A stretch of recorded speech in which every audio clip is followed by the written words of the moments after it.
Good morning all guys. हा माझा फुल day blog असेल अँड तयारी नाही दाखवू शकलो का, पण मी रश मध्ये होतो, मी खूप घाईत होतो. मला माझाच आवरायला खूप वेळ लागतो. मला जायचंय ठाण्याला अँड जस्ट ट्रेन आली आहे वाशीची, तर ही पकडून जाणार मी कुर्ला.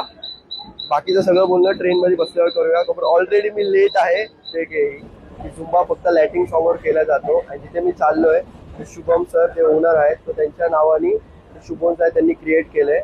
ते फक्त बॉलिवूड सॉंग वरती आपण करतो आणि जे झुंबा असं प्रॉपर झुंबा, झिंग झुंबा, प्रोफेशनल झुंबा ते फक्त लाइटिंग सॉंग मध्ये होतो. तर ते शिकायला जातो मी तिथे. एवढं लांब ट्रॅव्हल करून जातो आणि आज सॅटर्डे 20 डिसेंबर, सॅटर्डेचा क्लास पण असतो. तुम्हाला 5च्या अगोदर वडायला रिटर्न यायचं, बिकॉज माझा क्लास पण आहे. असं वाटलं पाहिजे की माझी एनर्जी तुमच्याकडे जावं, म्हणून मी नेहमी हसतो, पॉझिटिव्ह बोलतो, हसत खेळत राहतो. एन्जॉय करा, लाईफ खूप छोटी आहे, कोणाला वाईट बोलू नका. आपण जसं बोलणार तसं आपल्याला समोरचा व्यक्ती रिस्पॉन्स देणार. आपण चांगलं बोललो